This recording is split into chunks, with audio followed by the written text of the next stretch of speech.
So I'm gonna tell a short version of a story, and then in another video I'll do the long version. But I'm gonna tell a little bit of the story because it makes sense to this video that I want to do. So 2 months ago, I had a seizure. I not only had one seizure, I had six. Not only did I have six, but I had to be resuscitated with CPR. The person decided to go longer than the time that you usually go to save a person's life because she believed that I would come back, and I did, right? So I'm in a hospital room. I have relatives around me, and I remember being asked what would cause me to have a seizure because I told them that I knew the reason why I had them, and I said it was because I was stressed out.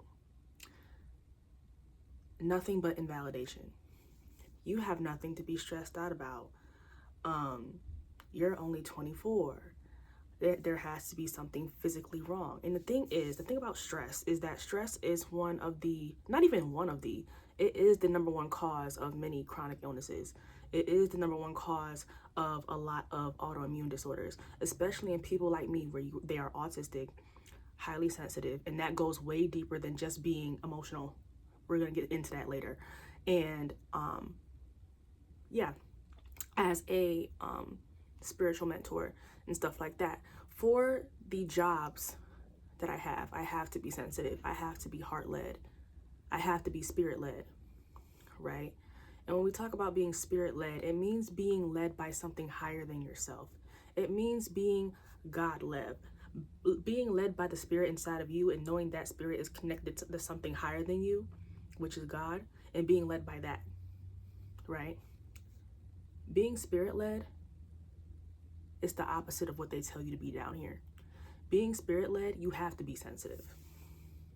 Being spirit-led, you have to be able to feel, and you have to be able to feel deeply, because feeling deeply is how you heal. Not feeling deeply is how you end up sick. And I live in a family full of relatives that would rather me be sick. And even though they don't say it out loud like that, it is through their actions that I know it to be so. My sensitivity has never been honored for the gift that it is. And because of that, I've always had this mental push and pull of what I need to be or how I need to be. And basically being brainwashed into believing that I need to be something that I'm not to be able to survive, right? Now, when we talk about survival, if you want to survive, that means you'll be barely getting by. That don't mean that you'll always be on edge. That don't mean that you never feel secure within yourself, within your body, within your connections, within your life. I am going to thrive. Therefore, I do not need the rules on how to survive because that is not my destiny. And in order to thrive, I have to be sensitive, because if I'm not sensitive, how am I going to be able to sense my opportunities that align with me at my core? How am I going to be able to sense the heart-led, the spirit-led channelings that I get, that tell me out of nowhere, hey, go do that. And then me doing that one action leads to something way bigger than me, something that I've been dreaming of my entire life. You have to be sensitive if you want something that others around you will never be able to receive.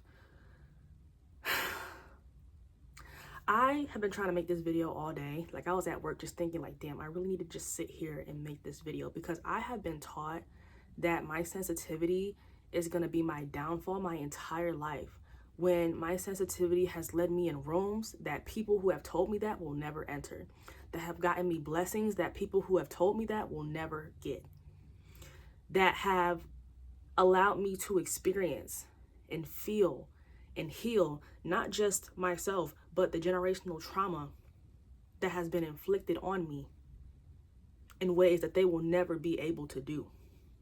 You got generational curse carriers and passer downers, and you got generational curse breakers, okay? And especially usually if you're a generational curse breaker, you're not gonna be outnumbered, not even close. You probably gonna be a black sheep, and that's what I am, and I'm proud of it.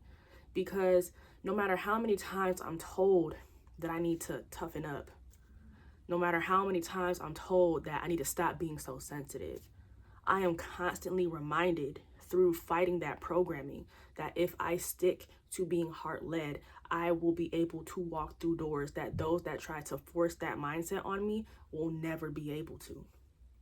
And it's happened time and time and time again. It was my vulnerability, it was my sensitivity that allowed me to gain a social media presence. Not once, but twice.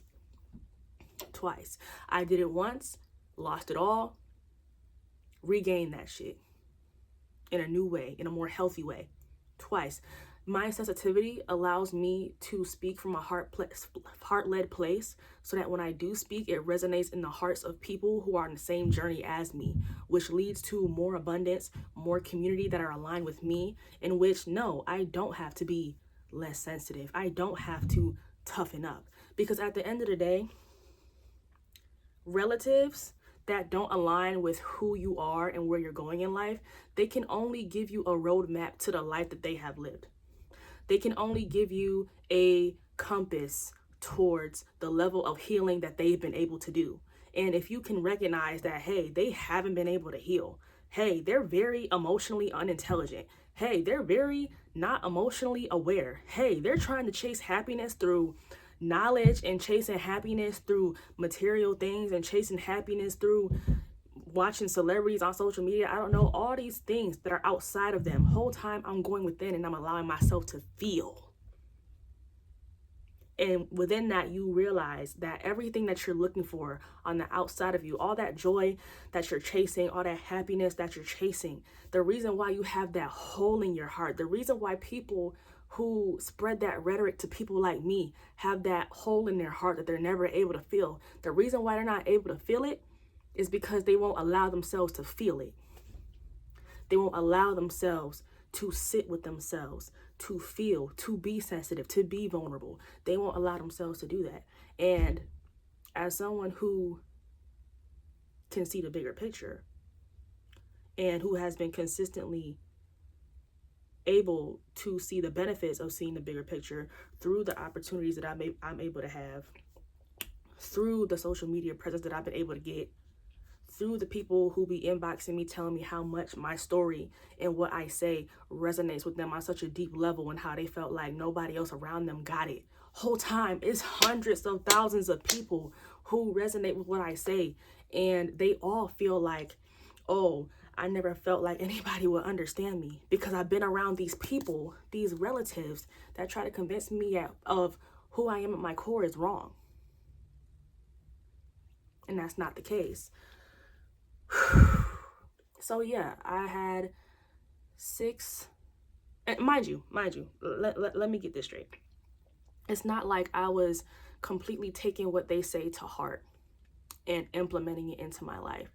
However, it was a constant battle within my mind, which created stress within itself, along with my dog dying, along with a very stressful job where they were sending a lot of negative energy towards me, a lot of evil eye towards me. And mind you, I'm a highly sensitive person, so I literally feel that shit. It literally affects me. Like I said, I work in energy healing.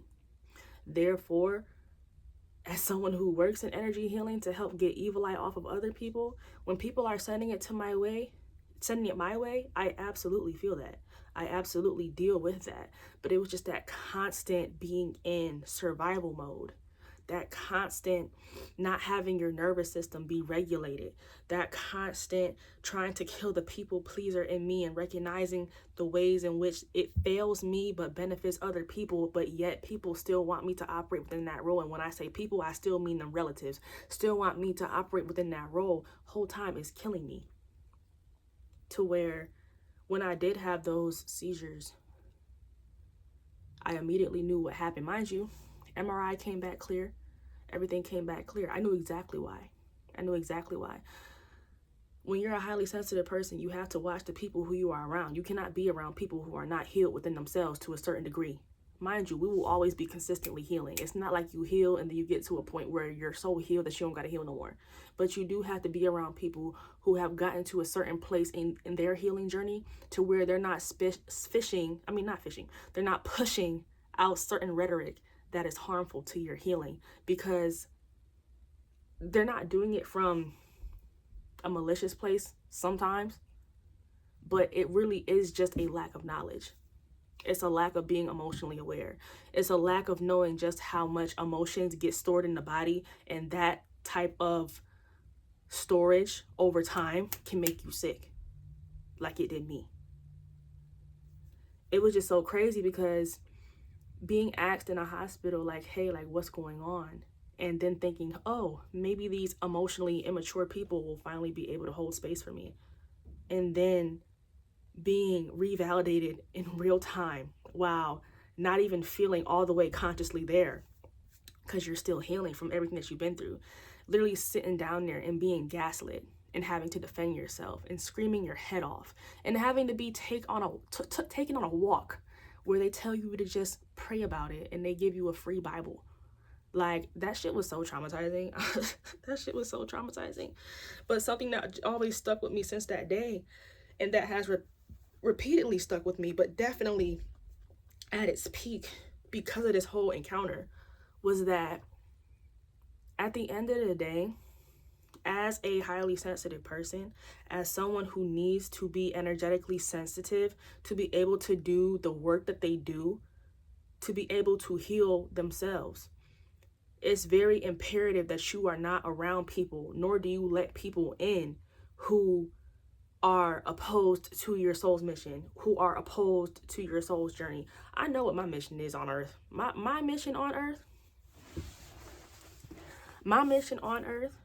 is to spread love. Spreading love through a couple of different facets. Number one, my music. Number two, House of Amu, my spiritual page, where I give people spiritual insight, where I give people spiritual knowledge that I've gained throughout my human experience, that I know that I'm meant to share. And I know I'm meant to share it because every time I put that camera in front of me, I get clicks, I get views. And even before it started happening, I knew it was destined to go somewhere, because it wouldn't leave me alone, even when I tried to give it up. Because back then, I remember I had House of Amu be called Ethereal Reads, because I just thought I'll be doing readings. And that didn't work out. And I'm like, you know what? I'm going to just get this up. I don't know why I keep having this pull to make spiritual content and to share my spiritual wisdom or whatever. And then a year later, boom, I tell my story. Boom, House of Amu blows up. Boom, I'm having consistent clients come in. Boom, I'm having people in my messages telling me how seen they feel within my content, because I'm talking about stuff that affects people like me, highly sensitive people like me, highly spiritually gifted people like me, highly spiritually led people like me. But since it's not really talked about, and you have to really seek out those spaces, and I do it so outwardly, it's almost like finally being held up a mirror that represents the best part of you that people have told you to hide and that people have told you to kill. You cannot talk to people who base their whole lives in survival and expect them to teach you how to thrive. And it really is a game of, if you're not in a position where you can just completely cut them off, you really do have to learn how to just hear what they say as, because that's literally all it is. That's literally all it is. Sometimes the people that are meant to try to get you off your spiritual path, that are meant to get you off your destiny on earth, will be people who birthed you, will be people who grew up with you, will be people who you would expect to clap the most for you.